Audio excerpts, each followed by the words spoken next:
যুৱক যুৱতী বন্ধু বান্ধৱ সমস্ত সবাৰ শ্ৰী চৰণৰ আদি কৰি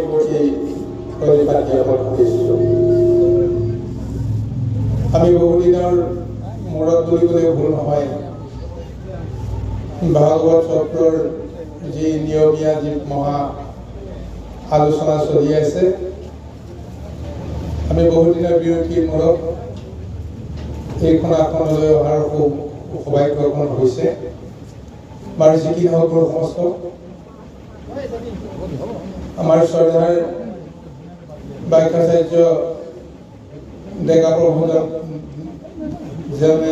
যেনেদৰে গোটেই দশম স্কন্ধ মহাভাগৱতৰ শ্ৰীকৃষ্ণৰ মহালীলাৰ যি সুন্দৰ আৰম্ভণি কৰি থৈ গৈছে মহালোচনা কৰি গৈছে আমি তেখেতৰ পদাংক অনুকৰণ কৰিম আমি কিন্তু বিস্তৃতভাৱে সকলোৱে বুজিব পৰাকৈ আলোচনা কৰিবলৈ যাওঁতে অনেক দুখাদুখ নিশ্চয় হ'ব সমস্ত দুখাদুখ আপোনালোকে মাৰ্জনা কৰিব বুলি আশা কৰিছোঁ আৰু আমি শ্ৰদ্ধাৰ ডেকা প্ৰভুজনে এৰি থৈ যোৱা ঈশ্বৰৰ সন্মুখত পদবন্ধে আমি এই বিষয়খিনি আলোচনা কৰিবলৈ আৰম্ভ কৰিছোঁ এই গুৰু শ্ৰীকৃষ্ণ মহাপ্ৰভুৱে তেওঁৰ অনন্ত লীলাৰ অংশস্বৰূপে বৃন্দাবন লীলা কৰি থৈ আছে ওপৰতে দেখুৱাইছে যে তেওঁ নন্দৰ পুত্ৰ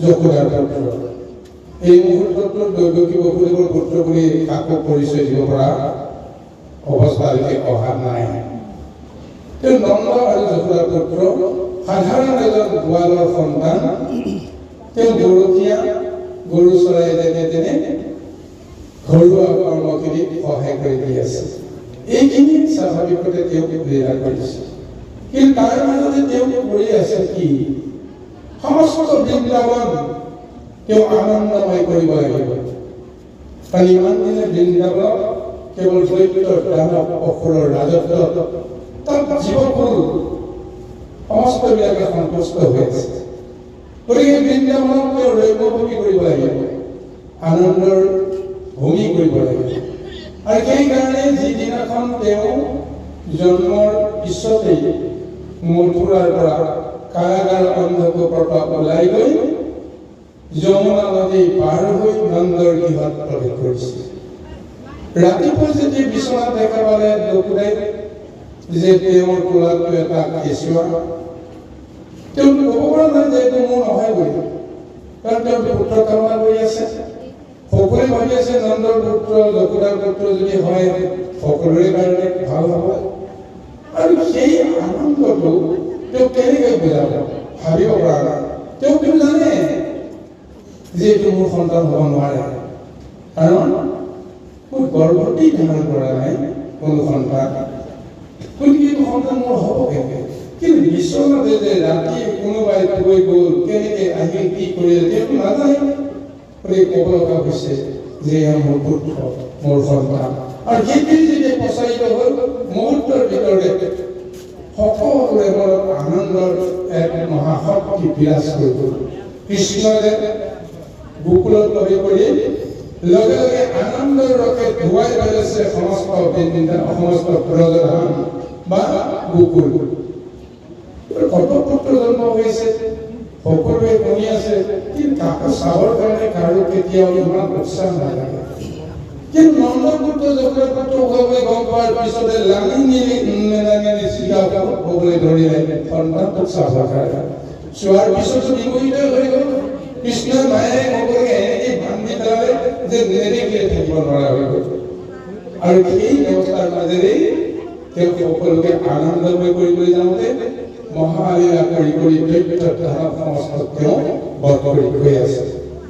কিন্তু দৈত্যধামসমূহক বধ কৰিব যাওঁতে 7 দিনৰ দিনাখনি পুতনা বধ কৰিলে। কোনেও গমেই নাপালে যে কৃষ্ণই যে বধ কৰিছে। চক্ৰবাক বধ কৰিলে, তেতিয়াও গম পোৱা নাছিল যে কৃষ্ণই বধ কৰিলে। অৰ্জুন ভণ্ডন হৈ গ'ল, তেতিয়াও গম পোৱা নাই কোনে মাৰিছে। কিন্তু যেতিয়া বৃন্দাবনত গৰু চাৰিবলৈ গৈছিল, যোৱাৰ পৰা আৰম্ভ হৈছে ধেনুকা পৰ্বত কৰোঁতে লগৰ লগৰীয়াবিলাকে দেখা পাইছে, ইটো সিটো বিভিন্ন লীলা গৰু সেইবিলাকৰ কাণে কাণে বিষয়বিলাক মানে আহি গৈছে। তেওঁলোকো আচৰিত হৈ গৈছে আৰু তেওঁলোকৰ মনত এটাই বিশ্বাস যে আমাৰ কৃষ্ণই কৰিছে, আমাৰ কৃষ্ণই অমুক দৈত্যক মাৰিলে, অমুক অমুক মাৰিলে ইত্যাদি ইত্যাদি সমস্ত লীলা কৰি গৈ আছে। তাল মনত সোমাই তাল তেওঁ ধনুকাকৰ বধ কৰি তাল ভক্ষণ কৰিলে, এইটোতো বিশ্বাস হ'ব পাৰে। আৰু অন্তিম সমস্ত বৃন্দাবনক দেখুৱাবৰ কাৰণে তেওঁ লীলা কৰিছে কোনটো কালী ব্ৰতত, যিটো মহালীলা কৰিলে। কালী বধ কৰি কালীৰ লগত লীলা কৰি যিটো দেখুৱালে, তাৰ পিছতে ভাবিবলৈ বাধ্য হ'ল গোপগোপীসকলে নন্দৰ পুত্ৰ হ'ব নোৱাৰে, সামান্য মনুষ্য হ'ব নোৱাৰে, স্বয়ং ভগৱন্ত হ'ব লাগে, তেওঁ কিবা এটা কৰি আমাৰ লগত আছে। আৰু এই কাহিনীটো ইতিমধ্যে আমাৰ পৰমতে হৈ গৈছে। যেতিয়া কালী ঘৰৰ পৰা কালীক বধ কৰি কালীৰ পত্নীগণ বা কালীৰ বংশটোক সপৰিয়ালে কালীৰ ঘৰৰ পৰা বেলেগ এঠাইত যাবৰ কাৰণে যেতিয়া নিৰ্দেশ দিলে, নন্দ যশোদাই বা অন্যান্য গোপগোপীসকলে ব্ৰজবাসীসকলে সকলোৰে সন্মুখতে কৃষ্ণক স্তুতি কৰিছে কালী পত্নীগণে, আৰু লগতে কৃষ্ণক মানে সেৱা কৰি সমুখে সকলোৱে কৃষ্ণৰ গুণগান গাই তেওঁলোকে কালী ঘৰৰ পৰা গুচি গৈছে। ইমানখিনি জনাৰ পিছতো সকলোৱে ভাবিছিল যে হয় কিবা নহয় কিবা এটা অলৌকিক মহিমা কৃষ্ণ আছে, সেইকাৰণে আজি এনেকুৱা এটা হৈছে। বাৰু কি নহওক, যেতিয়া এই লীলাটো কৰিবলৈ যাওঁতে গোটেই দিনটো পাৰ হৈ গ'ল, অন্ধকাৰ নামি আহিলে। গতিকে কালিন্দী ঘৰৰ পৰা ব্ৰজধামলৈ আহিবলৈ যিমানখিনি পন্থ এন্ধাৰ নামিলে, যেতিয়া এন্ধাৰলৈ কেতিয়াও কোনেও ঠিক তেনেকৈ গৃহলৈ আহিবৰ কাৰণে ইচ্ছা নকৰিব।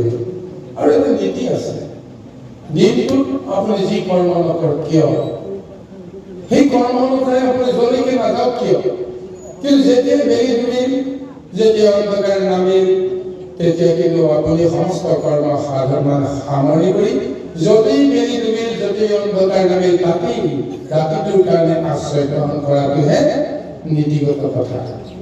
গতিকে আজি বৃন্দাবনৰ সমস্ত গোপ গোপীসকল কৃষ্ণ বলোৰামকে আদি কৰি সমস্ত এই গোকুললৈ আহিবৰ কাৰণে ইচ্ছা নকৰিলে। কিয় নকৰিলে? অন্ধকাৰ নামিল।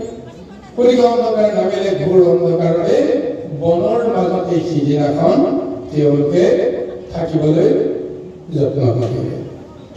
আৰু সেই সময়ত কৃষ্ণক লৈ সকলোৰে মন প্ৰাণ এনেদৰে মানে প্ৰসাৰিত হৈ আছে, বিস্তাৰিত হৈ আছে।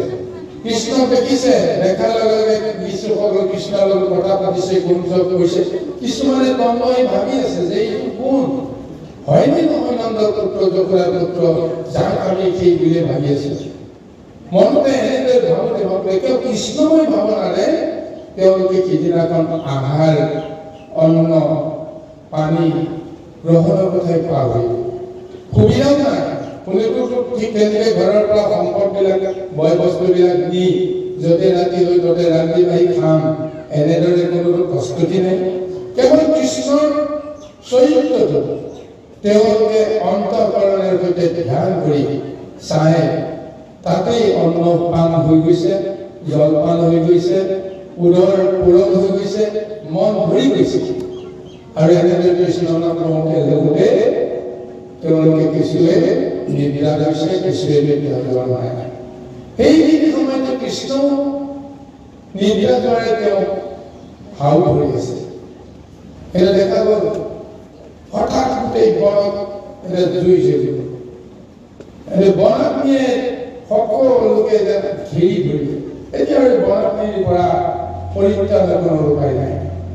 এই কাৰণে উপায়ন্তৰ হৈ ব্ৰজৰ গোপীসকলে হওক বা ব্ৰজৰ লোকসকলে হওক এই সংকট মুহূৰ্তটো কেনেকৈ তেওঁলোকে পৰিত্ৰাণ পাব তাৰ কাৰণে তেওঁলোকে চিন্তা কৰিছে, চিন্তা কৰি পাৰাপাৰ পোৱা নাই।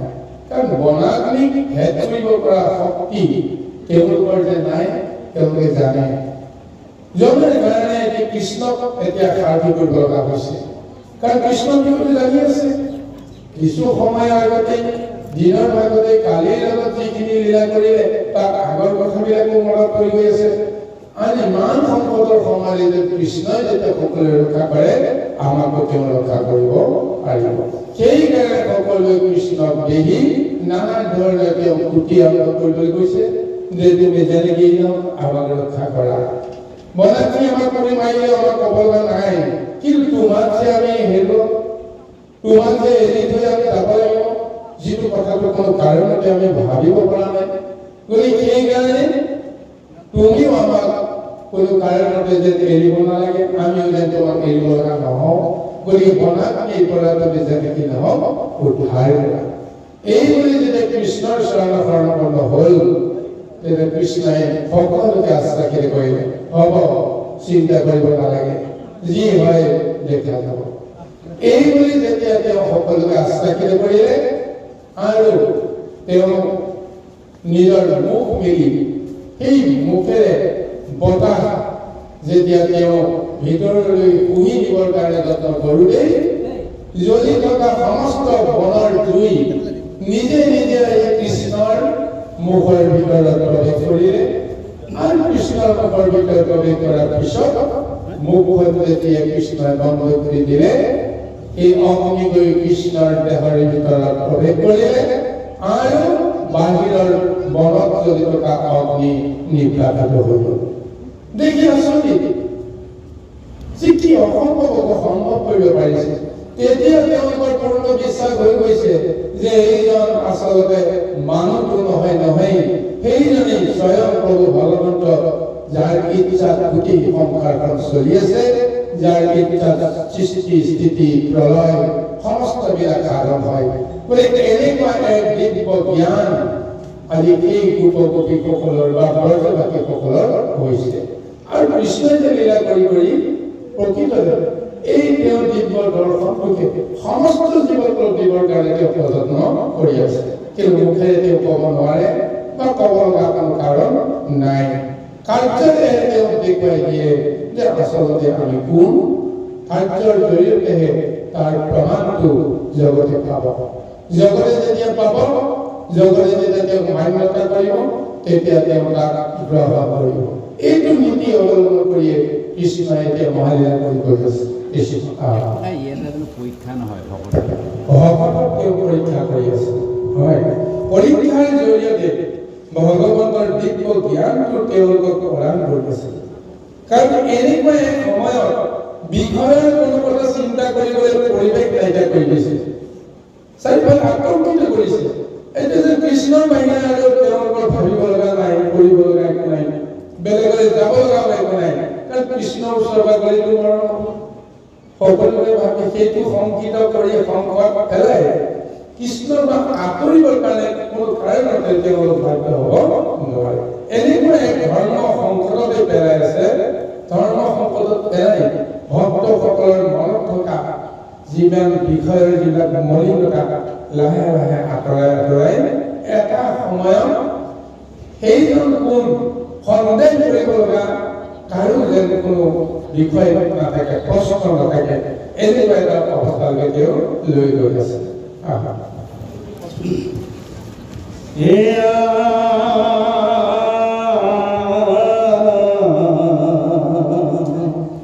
অনন্তৰে দেৱহৰি মোহন বংশীত ধৰে দিলাতে যাইবাৰ নিচা আগ কৰি কৰো গাই কৃষ্ণ কয়া বৰি যায়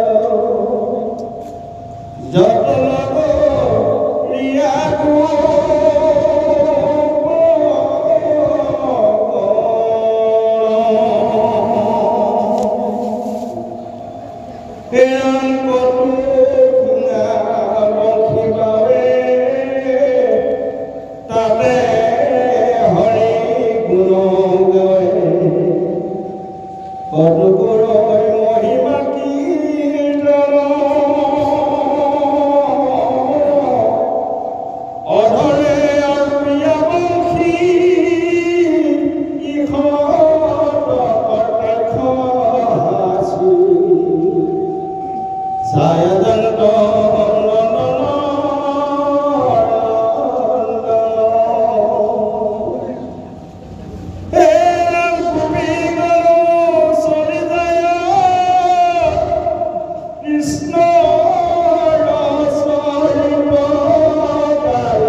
মনে ধৰে কৃষ্ণৰ শৰণ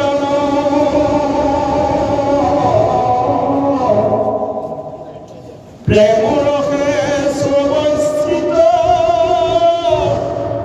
তনয়াতিৰ বাঞ্ছিত হৰিকতে শিথিল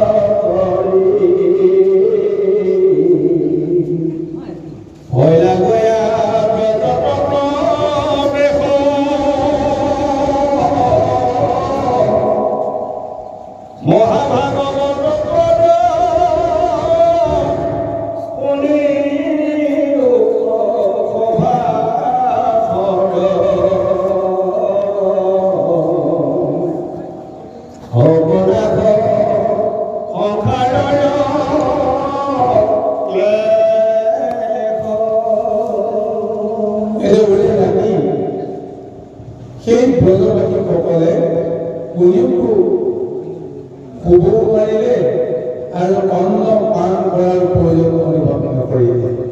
কেৱল কৃষ্ণময় ভাৱনাৰে গোটেই ৰাতিটো পাৰ হৈ গ'ল।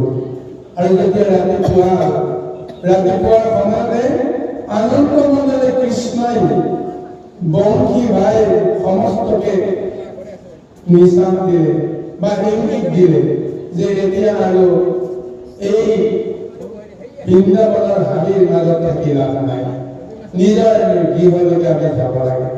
এই বুলি যেতিয়া তেওঁ এটা নিৰ্দেশনা দিলে, সেই নিৰ্দেশনা লৈ সমস্তবিলাক সেই ঠাইৰ পৰা ব্ৰজলৈ ঢাপলি মেলিছে। গৰুবিলাকক আগত যাবলৈ দিছে, গৰুবিলাকৰ পিছে পিছে কৃষ্ণ বলৰামক চাৰিওফালৰ পৰা আগুৰি ধৰি সমস্তবিলাকে কৃষ্ণৰ জয় কীৰ্তি গাই গাই গীত গাই গাই তেওঁলোকে আনন্দ মনেৰে গৃহলৈ আহি আছে। কৰ্পূ শিঙা বংশী বাৱে তাতে হৰি গুণ গাৱে, কৰ্পূ গলৈ মহিমা কীৰ্তন অধৰে অৰ্পিয়া বংশী ইহঁত কটাক্ষ হাঁহি ছায়া শান্ত নন্দৰ বন্ধন। ইমান আনন্দময় এক মহোৎসৱ আপনা আপনি গৈ উঠিছে। কৃষ্ণৰ গুণ গান গাই বা সেই নেদেখাজনৰ গুণ গুণগান গাই সকলে আনন্দ কৰিছে, উৎসৱ কৰিছে। তাতে নিজেই শিঙা বাই বান্ধি বাই মধুৰ মুৰলী ধ্বনিৰে সকলোৰে মনত এনেকুৱা মানে ভাৱনাৰ সৃষ্টি কৰিছে, আনন্দৰ ৰসৰ স্বৰ কৰিছে। তাতে তেওঁ কটাক্ষ নয়নে সকলোকে চাই চাই আত্মতৃপ্তি বিভোৰ হৈ নিজক নিজে পাহৰি যোৱা এক ৰসময় তৃপ্তিত সকলোৱে আপ্লুত হৈছে। এনেকুৱা এক অৱস্থাৰ মাজেৰে এক মহাসমদল কৰি গৰু গাই আৰু ব্ৰজবাসী সমস্তই নিজৰ গৃহলৈকে আহিছে। আৰু এনেকুৱা এটা সময়তেই গোপীগণৰ মাজত বাৰে বাৰে কৃষ্ণক লৈ নানান ধৰণৰ অনুভৱ আহিছে। কৃষ্ণ দেখা পোৱাৰ লগে লগে তেওঁলোকৰ মনত ইমান দিনৰ যিখিনি ভাৱনা, যি ভাৱেৰে কৃষ্ণক তেওঁলোকে বিচাৰি আছে, যি ভাৱেৰে তেওঁলোকে অন্তিমত নন্দৰ পুত্ৰক স্বামী হিচাপে পাবৰ কাৰণে কাইকায়নী কৰিছে। কাইকায়নী নদৰ অন্ততেইটো কালিন্দী হ্ৰদত যেতিয়া নামি তেওঁলোকে কৃষ্ণ এই বিষয়টো এতিয়ালৈকে অহা নাই, আমাৰ ভুল হৈছে, এই পিছতহে আহিব। এই কালিন্দী হ্ৰদক মুক্ত কৰিবলৈ যাওঁতে, কাৰণ কিছুদিনৰ পিছতে কালিন্দী হ্ৰদক তেওঁ লীলা কৰিব লাগিব। ইয়াত আকৌ এতিয়া কালিয়ে এই হ্ৰদটো দখল কৰি আছে। গতিকে কালিৰ বা যমুনাৰ এই কালিন্দী হ্ৰদটো কি কৰিব লাগিব, নিৰ্মূল কৰিবৰ কাৰণে যিটো লীলা কৰি তাৰ মাজতে তেওঁলোকৰ অন্তৰত এটা এটা ভাৱনা আহি আছে যে আমি যাৰ কাৰণে ইমান দিনে ৰৈ আছিলোঁ, পৰম প্ৰভু ভগৱানৰ জগতৰ স্বামী আমাৰ ওচৰলৈ আহিব, কি ৰূপত আহিব ক'ব পৰা নাই। কিন্তু এতিয়া তেওঁলোকে বুজি উঠিছে, ইমান দিনে লীলা কৰিছে নন্দৰ পুত্ৰই, গতিকে এইজনেই হ'ব লাগিব যাৰ কাৰণে আমি সদায় আশা কৰিছোঁ। ইয়াৰ পিছতে তেওঁলোকে কাইকায়নী ব্ৰতৰ কাৰণে সাজু হ'ব, তাৰ পিছতে আৰু মহালীলা আৰম্ভ কৰিব। কিন্তু এই ঘৰত বনাগ্নি ভক্ষণৰ পিছত আজি যিটো ৰূপ লৈ মহাযাত্ৰাৰে গোকুলত প্ৰৱেশ কৰিবলৈ আহি আছে, এই মুহূৰ্ততে গোপীসকলে দেখিছে, দেখি কৰি বুজিছে, বুজি তেওঁৰ প্ৰেমত এক প্ৰকাৰ প্ৰেমাসক্ত হৈ গৈছে। সেইকাৰণে কৈছে প্ৰেমৰ ৰসে সবে চিত্ত, তনু মাতে ৰোমাঞ্চিত, হৰিমতে তুকিল গমন। আনন্দতে খোজ যাওঁতে খোজ মন কৰিছে ক'ব নোৱাৰে, যিমান বেগেৰে যাব লাগে তেওঁলোকে যাব পৰা নাই। গতিকে কি হৈ গৈছে, ভৰি ক'ত কৰিছে নকৰিছে, যাবনে নাযায়, এনেকুৱা এটা তেওঁলোকৰ চিত চেতনা হেৰাই গৈছে। কেৱল প্ৰেম ৰসত দ্ৰৱীভূত হৈ পৰাৰ কাৰণে তেওঁলোকৰ মন চিত্তে আগুৱাই যাব পৰা নাই। কৃষ্ণৰ লগতে যে থাকিব এনেকুৱা এটা ভাৱনাই তেওঁলোকক আপ্লুত কৰিছে। এই মতে দেৱ ঘূৰি পৰম আনন্দ কৰি ভৈলা গয়া ব্ৰজত প্ৰৱেশ। আৰু এনেদৰে মহা আনন্দ মনেৰে পুনৰবাৰ সকলোৰে মন চিত্তত কৃষ্ণময় ভাৱনা জোৱাই তুলি ব্ৰজধামত পুনৰ প্ৰৱেশ কৰিছে। প্ৰকৃততে আচলতে ব্ৰজধামত প্ৰৱেশ কৰিব লগা নাছিলেই সিদিনাখন, কাৰণ কিয় নাছিল, এই গৰুবিলাককতো উলিয়াই আনিবৰ কাৰণে তেওঁলোকৰ সময় হ'ল নাই, সময় হ'ল। ৰাতিপুৱা হোৱাৰ লগে লগে গৰু গাই মেলি আকৌ বৃন্দাবনলৈকে আহিব লাগিব, কিন্তু ৰাতিটো বৃন্দাবনতে থাকিব লগা হ'ল সকলোৱে। গতিকে ৰাতিপুৱাখন আকৌ গৃহলৈকে যাব লগা এটা লীলা কৰিছে।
লোৱা নাম তেতিয়া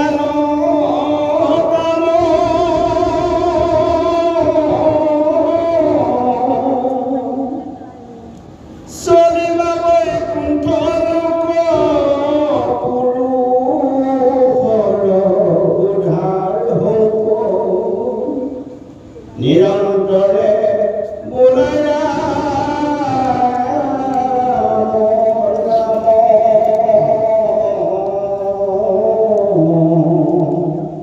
আহাৰিয়া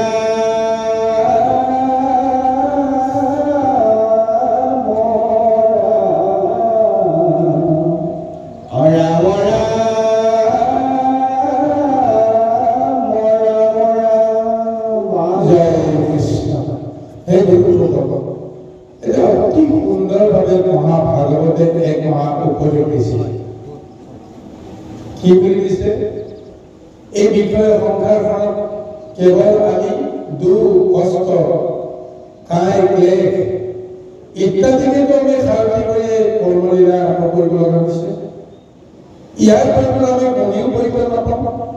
গতিকে সেইকাৰণে মহাভাগৱতে কৈছে যে মহাভাগৱত পদ শুনিব সভাসদ হৌক নাশ সংসাৰৰ ক্লেশ। সংসাৰৰ সমস্ত ক্লেশ যদি নাইকিয়া কৰিব লাগে তেতিয়াহ'লে ভাগৱতৰ পদ শ্ৰদ্ধা সহকাৰে শুনিব লাগে। ভাগৱতৰ পদত কি আছে? কৃষ্ণ, কৃষ্ণ লীলা আছে, কৃষ্ণৰ কীৰ্তন আছে, যশ আছে, গুণ আছে। আৰু এই সমস্তবিলাক শুনাৰ লগে লগে কি হৈ যায়? সংসাৰৰ ক্লেশবিলাক দূৰ হৈ যায়। সঁচাকৈ প্ৰমাণ হৈ গৈছে। ব্যক্তিগতভাৱে সকলোৱে প্ৰমাণ চাব পাৰে যে কৃষ্ণ নামত কিমান মহাশক্তি আছে। এই কৃষ্ণ নামৰ লগত যদি আমি সম্বন্ধ কৰোঁ, আমাৰ বিষয়ৰ ক্লেশবিলাক দূৰ হৈ যায়, দুৰ্বলবিলাক আঁতৰি যায়। কেতিয়াবা কেতিয়াবা এনেকুৱা এক মুহূৰ্ত আহিব, প্ৰত্যেকৰে জীৱনত কম বেছি পৰিমাণ আহে যে নানা দুখত, নানা সংঘাতত আমাৰ মন প্ৰাণ জৰ্জৰিত হৈ যায়। পন্থ হেৰুৱাই পেলাওঁ। শোকাকুল অৱস্থাত আমি নিজকে নিয়ন্ত্ৰণ কৰিব নোৱাৰা এটা অৱস্থালৈকে আহোঁ। তেতিয়া ভাগৱতে এটা নিদৰ্শন দিছে। সেই সময়ত কিবা কাৰণত তুমি যদি কৃষ্ণৰ ফটো এখন চকুৰ আগত যদি দেখা পোৱা, কৃষ্ণৰ ফটোখনত যদি থৰ হৈ কিছু সময় তুমি চাবলৈ যত্ন কৰা, তোমাৰ মন সলনি হৈ যাব, ভাৱনা সলনি হৈ যাব। আজি বৃন্দাবনৰ লীলাবিলাক কৰোঁতে যিমানবিলাক লীলা কৰিলে তাৰ দৃশ্যপট কিছুমান ফটো আমাৰ চকুৰ আগত নানা ধৰণৰ মানে চিত্ৰপট ৰূপত বজাৰত পোৱা যায়। ধৰি ৰাখে অজ্ঞানীবিলাকক কিবা এটা জ্ঞান দিবৰ কাৰণে। আমাৰ গৃহত যদি তেনেকুৱা কেইখনমান ঈশ্বৰ কৃষ্ণৰ মহালীলাৰ যদি ছবি ৰাখিব পাৰোঁ, মনত যেতিয়া সাংঘাতিক কাম ক্ৰোধ ইত্যাদি জৰ্জৰিত হৈ থকা এটা বিষময় অৱস্থা, সেই সময়ত নিজে নিজে উপলব্ধি যদি কৰে যে মোৰ খংটো বেছি হৈছে, বেয়া হৈছে, কিন্তু খং কিয় হৈছে সেইটো বেলেগ কথা। খং কৰিব লগা হয়তো আপুনি যুক্তি যুক্ততা বিচাৰি পাবও পাৰে, হয়তো কেতিয়াবা খং নকৰিলে নহয়, খং কৰিব লগা হ'বও পাৰে। কিন্তু আপুনি উপলব্ধি কৰিছে খঙত বা কি হৈ যায় ক'ব নোৱাৰে। গতিকে মোৰ খংটো মই কেনেকৈ দমন কৰিম, বা মোৰ ইমান দুখ লাগিছে, ইমান সুখ লাগিছে, মই কেনেকৈ এই সুখৰ পৰা পৰিত্ৰাণ পাম। তেতিয়া যদি এই ভগৱন্ত কৃষ্ণৰ লীলাৰ এটা চিত্ৰপট আপুনি যদি থৰ হৈ কিছু সময় চাবলৈ যত্ন কৰে, দেখিব আপোনাৰ মনত অনেক ভাৱনাৰ জোৱাৰ আহিছে আৰু এটা সময়ত আপোনাৰ আত্মজ্ঞানে এইটো কথা ক'বলৈ বাধ্য হৈছে যে মই যি কৰিছোঁ সেইটো নহয়। এই কৃষ্ণয়ো মাক যশোদাই কাণত ধৰি এচাৰিলৈ কোবাই থকা দৃশ্য এটা আপোনাৰ মনত আহিলে চিন্তা কৰি চাব যে কৃষ্ণয়ো ইমান দুখ তেওঁ সহ্য কৰিব লগা হৈছে। কৃষ্ণই যদি দৈত্যৰ লগত যেতিয়া যুদ্ধ কৰি থাকে, দৈত্যই যদি কৃষ্ণক মাৰিবৰ কাৰণে আহে, সেই ছবিটো যদি আপুনি দেখে যে ভগৱন্তেও দৈত্যৰ কবলত পৰিব লগা হয়। ঠিক এনেদৰে এই ভাৱনাবিলাক আপোনাৰ মনত এটা সময়ত অতি শুদ্ধভাৱে আহিব। তাৰপিছত আপোনাৰ কোৰ দুখ, কোৰ বেজাৰ, কোৰ খং, কোৰ অভিমান সমস্তবিলাক আঁতৰি যাব। গতিকে সেইকাৰণে কোৱা হৈছে সংসাৰৰ ক্লেশ যদি নাইকিয়া কৰিব লাগে তেতিয়াহ'লে কৃষ্ণৰ গুণলীলা আপুনি শ্ৰৱণ কৰক। সেইখিনি সময়তো আপোনাৰ কীৰ্তন কৰাৰ সময় নাই, হয় নে নহয়? স্মৰণ কৰক, শুনক আৰু স্মৰণ কৰক। এই দুটা পন্থৰ মাজেদি আপুনি নিজৰ চিত বুদ্ধি আপুনি স্থিৰ কৰিব পাৰিব। তেতিয়াহে আমাৰ কি হ'ব? জন্মৰ সফল হ'ব। জন্মৰ এইকে হেতু ৰাম নামে বান্ধি হেতু সংসাৰ সাগৰ হোৱা পাৰ। সংসাৰ সাগৰখন যদি আনন্দময় পাৰ হ'ব লাগে তেতিয়াহ'লে ৰাম নামৰ মালা আমি গলত বান্ধিব লাগিব। সংসাৰৰ সাগৰখন কোনদিনাখন পাৰ হ'ব? যিদিনাখন আমাৰ মৃত্যু হ'ব, যিদিনাখন আমি এই সংসাৰ এৰি থৈ যাম, সেইদিনাখনেই আমি প্ৰকৃত সংসাৰৰ সিটো পাৰ পালো নে সংসাৰৰ মাজতে ডুবিলো, প্ৰমাণটো সিদিনাখনে ওলাই যাব। আৰু প্ৰমাণটো আনে পাওঁ নাপাওঁ বেলেগ কথা, নিজে কিন্তু পাব। যি সময়ত কৃষ্ণৰ নাম মুখত আহিব, হৃদয়ত আহিব, যি সময়ত নিজে উপলব্ধি কৰিব যে এই সংসাৰৰ মোৰ কাম নাই, মই এই মুহূৰ্ততে যাব লাগিব, সেই মুহূৰ্তত যদি আপুনি কৃষ্ণৰ নাম পায় তেতিয়াহ'লে জানিব আপোনাৰ মন চিত্ত শুদ্ধ হৈ গৈছে। আপুনি আনন্দ মনেৰে কৃষ্ণৰ ৰূপ লৈ আপুনি সংসাৰ চলি যাব পাৰে। এই তত্ত্বটোকে কৈছে জন্মৰ এইকে হেতু ৰাম নামে বান্ধি হেতু সংসাৰ সাগৰ হোৱা পাহাৰ। শুনা সবে অভিপ্ৰায় নাম বিনে গতি নাই, চাৰিও বেদত নাম সাৰ। চাৰি বেদৰ যি চাৰি বেদৰ কথা কি কৈছে? ঋক, সাম, যজু, অথৰ্ব, চাৰি বেদৰ কোৱা কথা কৈ আছে। কিন্তু চাৰিখন বেদ প্ৰকৃততে এখনেই বেদ। এখন বেদকে মায়াময় অজ্ঞানী লোকসকলক অকণমান কৃষ্ণৰ তত্ত্বটো বুজাবৰ কাৰণে, বিধি ব্যৱস্থাখিনি বুজাবৰ কাৰণে ব্যাসদেৱে চাৰিটা ভাগত বিভক্ত কৰি সৰলীকৃত কৰিলে। সেইখন কৰোঁতে আচল তত্ত্বটোক আমি বুজি নোপোৱা হ'ল। বাৰু যি কি নহওক, সমস্ত বেদৰ সাৰ সেই কৃষ্ণ নাম। সেই কৃষ্ণ নামৰ বাহিৰে এই সংসাৰত আমি কৰিব নোৱাৰোঁ। সেইকাৰণে জানি আন কৰি বিশ্বাস কৰি লোৱা নামৰ তেজি আন কাম চলিবা বৈকুণ্ঠ লোক পুৰুষ উদ্ধাৰ হওক নিৰন্তৰে ভোলাৰ নাম। সেইকাৰণে সমস্ত জানি শুনি সুদৃঢ় বিশ্বাস কৰি সেই নামত, কৃষ্ণ নামত আমি বিশ্বাস কৰি আমি শৰণ ল'ব লাগিব। আৰু যাৰ কাৰণত আমি সদায় কৃষ্ণ নাম নিৰন্তৰ জপ কৰিব লাগিব, তপ কৰিব লাগিব। তাৰ পিছতহে আমি পুৰুষক উদ্ধাৰ কৰিম। নিজৰ দেহৰ ভিতৰত যিটো পুৰুষ জাগ্ৰত কৰিবৰ কাৰণে যিজন পুৰুষক আমি জাগ্ৰত কৰিব পাৰিব লাগিব, সেই অনুসাৰে আমি এই সংসাৰৰ সমস্ত কায় ক্লেশ অৱসাদ দূৰ কৰি আনন্দ মনেৰে আমি বৈকুণ্ঠলৈ যাব পাৰিম। এই তত্ত্বটোকে আজি মহাভাগৱতে